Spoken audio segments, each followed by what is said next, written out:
What's going on, guys? Got a quick little video for you today. We're going to be talking about trail cameras, placement of, and how they're different between private and public land.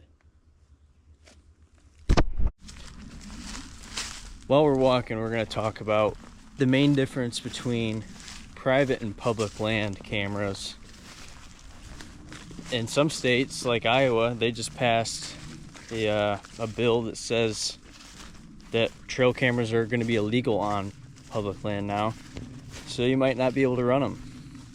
Here in Michigan we can, and a lot of other states you can run cameras as well. And some guys have gotten pretty sophisticated about how they're placing their cameras. On public land you have to worry about vandalism, whereas opposed to private land most of the time you don't. So on public land you might hang your cameras higher. Here's an example. So on public land, instead of hanging your camera chest height, a lot of guys, and I've even done it, hang their cameras above the head, sometimes 6, 8, 10 feet. They'll take a climbing stick or something they can stand on, and they'll set it up there, and they'll angle it downward. The second thing I want to talk about is finding areas to put your cameras. A lot of people will put their cameras on field edges, or if you're in a state that allows baiting, they'll put them over food sources or mineral licks and things of that nature. Here in Michigan we can't do that, and a lot of other states you can't either, or even on public land. So you have to find spots that are going to allow you to capture more pictures of deer. One of the best things you can do when looking for signs of deer is look for constriction points. So here we have the only water source around. So we've got a little water hole. It's not a pond, it's a water hole that we dug specifically for this. And as you can see from the tracks, it is used a ton. So by doing this, we get way more pictures than, say, if we were just to put it on the trail on the outside of the woods there on a food source. Every deer in this area uses this water hole. The other thing that makes this specific tree and camera placement really good for the water source is the way that the trail goes around it. So some deer might not hit the water source, but they're still going to use this trail, whether if they're coming back from the ag field right here, which is a destination food source, coming from bedding, going to bedding, whatever. You can see that we have a super heavy deer trail running right through here. The next spot I want to talk about is fence line crossings. For some reason, everywhere in rural America, it seems like every parcel has a woven wire perimeter fence. Most of the time it's 110 years old and grown it right into the tree, but it's still there nonetheless. So this fence is still up all the way down. There's a deer behind me. And the deer use this right here as their main crossing to get over the fence. They don't like to hop the fence if they know that there's an open spot in the fence.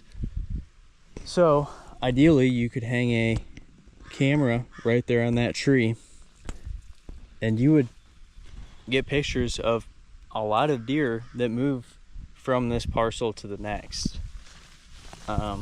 There is another fence line crossing, but anything that's not all the way on the other end of the property is going to move through this area if they're wanting to get across the neighbors. Another spot that's a good place to hang a camera would be on a main trail going into or out of a bedding area. Now, deer never want to be totally restricted, right? They want to be able to get in and out of bedding areas, and that's why they specifically choose those areas. because they're thick and they have multiple means of entry and exit. But right here is a very big deer trail that hooks around and goes into some very thick bedding. Now this really isn't going to help you a ton in the summer, but in the fall, once deer really settle into their home range, it can provide you with a lot of information of what deer are using your bedding areas and which ones aren't. Where I live, we don't have a lot of hills or very much terrain at all, actually. So we don't have as many funnels, natural funnels, as guys in southern Ohio or West Virginia or out west. So using pinch points and constriction areas to your advantage is huge.